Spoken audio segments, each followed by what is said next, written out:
Details today in the case of a woman set on fire on the CTA Blue Line. A federal judge told her accused attacker that he will remain locked up until his trial. Prosecutors once again brought up his lengthy criminal past.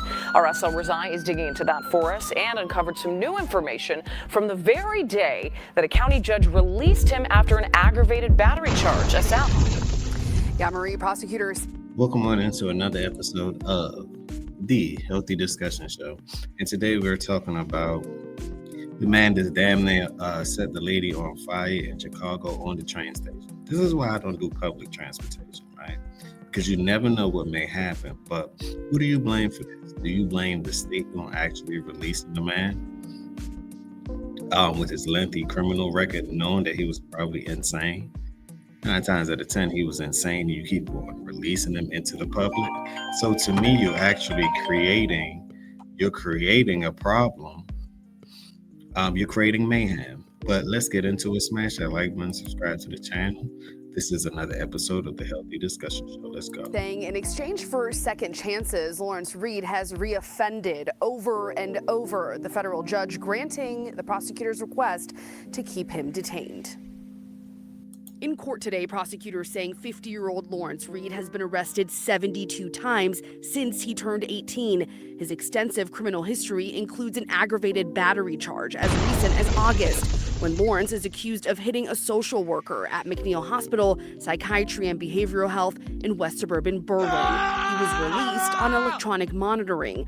Today, CBS News Chicago obtained court transcripts from that August case. They show prosecutors objected to electronic monitoring, to which Judge Teresa Molina Gonzalez replied that she understands the state's position, but, quote, "I can't keep everybody in jail because the state's attorney wants me to, but I understand and respect your position," end quote.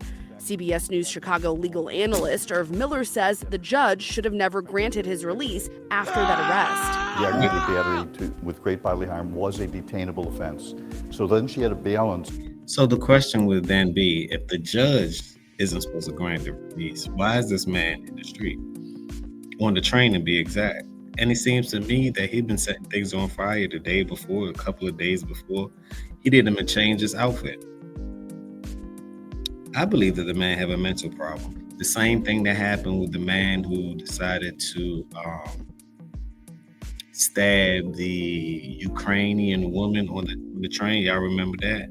Yeah, they made it look like it was a black and white issue, but when you really went into the details, the man has mental issues. See, mental health though doesn't have a cure. So mentally, he was unstable, but they don't look at it like that. They just look at it as if, oh, it's a black man that did something to a white woman. Of course, if you're looking at it from a skin tone or racist perspective, right? At least this is how it was presented. But in actuality, when you actually did your research and you said, this man is known for having mental issues. Why is he even on the train in the first place? Like, we got to develop a system that give us an alert to say, hey, you got mental issue people boarding the bus, boarding the train, you may want to be careful. But I guess that would be a privacy act violation, right? Smash that like button if you agree. Let's continue. Certain things. One, the danger to the community if the person is released, and whether or not is a flight risk. And based upon all the evidence that she was presented, both those two things were satisfied. Court transcripts show Judge Molina Gonzalez at one point told the defendant, because of, quote, your ridiculous criminal history and lengthy criminal history, you're going to have to do the stuff that they tell you to do, end quote. Another judge later modified the monitoring hours, allowing him to leave a Fuller Park home during certain hours. Documents from the office running Reed's electronic monitoring showed he was required to be at that home at the time of the attack on the CTA. In federal court, there is no pretrial safety law, but there are federal statutes detailing how a person can be detained, and this person qualifies under those statutes. In court, Reed refused an attorney despite... So basically, the preventive measures that you guys put out there, it didn't even work, which means it's a gap in your system. The preventive measures that you put out there, the guy's supposed to be on some type of supervision or monitor, but who's to say? At the end of the day, you have something called free will. Now, this is a situation in which I say this is sad for the lady. Hopefully, Let's prayers go out to the woman who got seriously burned through this situation and attack. Prayers go out to her. Prayers go out to her family, because this is something devastating. Imagine if you had a child walking around on the public transportation and things like this happen. As a father, what would you do? As an uncle, what would you do? As a citizen, how would you feel? Leave your thoughts down below. I would like to know. Now, what the hell did Eric Adams do about this? The judge asking him multiple times to rethink that decision. Meantime, we also learned in court the victim was on fire for a little over a minute. She remains in critical condition at Stroger Hospital. Live in the newsroom, Asal Rezai, CBS News Chicago. Asal, thank you. Now, that's crazy. Let's see what this guy has to say. Let's see what this guy has to say about it.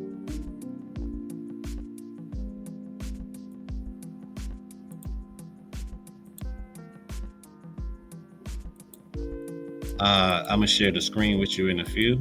In the meantime, let's engage. Smash that like button, subscribe to the channel. Leave your thoughts down below. I really want to know what you thought about this one, how you feel about it. Who do you think is responsible for these things? Would you say that the court is responsible, the judge is responsible? Hell, what about Eric Adams? Let's check out another video. Could changes be coming to the CTA after this week's brutal attack when a man set a woman on fire? Our Sarah Maki took your safety concerns to Mayor Brandon Johnson. She's live in the newsroom with what she heard from him. Sarah? Right, Marie, the mayor. And I said Eric Johnson, Mayor Eric Adams. I'm thinking about New York. This is Brandon Johnson, to be exact. Chicago. We're in Chicago. You have to be politically correct on the internet, or they will try to cook you. But hey, it is what it is. Let's continue. Tells me that safety is his top priority, eyeing state funding from Springfield as a potential solution. That money is supposed to come through in a year. The mayor now asking the state to expedite that process. This is an absolute failure of our criminal justice as well as our. This man is all about money. Now, the politicians, to me, they're extremely greedy, right? All of them. They're going with a little 100,000, 200,000, or it was zero to nothing. They come out millionaires. It's always, well, we need the state to have more funding. The question is, what are you doing with the money that you already have? Are you stuffing your pockets? Did you give it to the migrants? Answer these questions, Brandon Johnson. Answer these questions, because you got millions of dollars in funding, but what happened to it? You just ask for more and more and more money, and guess who's responsible for that? The taxpayer, of course. But let's continue. You and I. Let's continue. Mental health institutions. Speaking one day after federal authorities charged Lawrence Reed with a terroristic attack on mass transit, Mayor Brandon Johnson said they are eyeing changes to address housing and mental health. How will you specifically? That when we ask for specifics, he stopped short of committing to more visible police on the CTA and fewer unhoused users writing for short-term shelter. I think it's too early to speculate like what that absolutely looks like. But again, the funding from Springfield is the most important thing. Without that funding, then none of this will be visibilized. Lawrence Reed has money, money, money, money. Without the money, then they can't do anything for you. Get out of here. This is ridiculous. a long criminal history, including about 50 arrests over the past 3 decades. We showed you this summer. Hold on, let me see it. One more look at this guy again. Let me look at him one more time again. Because to me, he looks like a fiend. Crackhead. Look at the mouth posture. He definitely ain't right. Let's make this a little. He's definitely not right. Look at him. And I hate to be the one to judge a book by its cover, but sometimes. 3 decades. We showed you this summer how the CTA bans passengers from their Crazy. circulating a bulletin with their photo and details, information that is shared with CTA employees, contracted security firms, and Chicago police.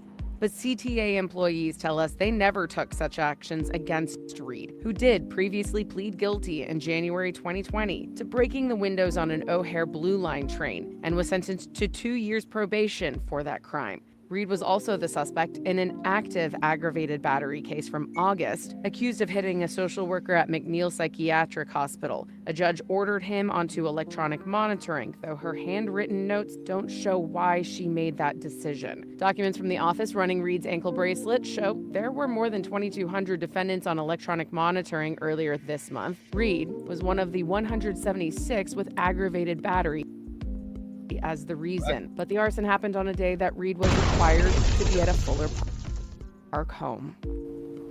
The mayor says they are already investing in housing and mental health services, adding the effects can be seen across the city. From the newsroom, Sarah Maki, CBS News, Chicago. Leave your thoughts down below. I really want to know what you thought about this one. This is another episode of so you know how I like to end it positively. Peace out.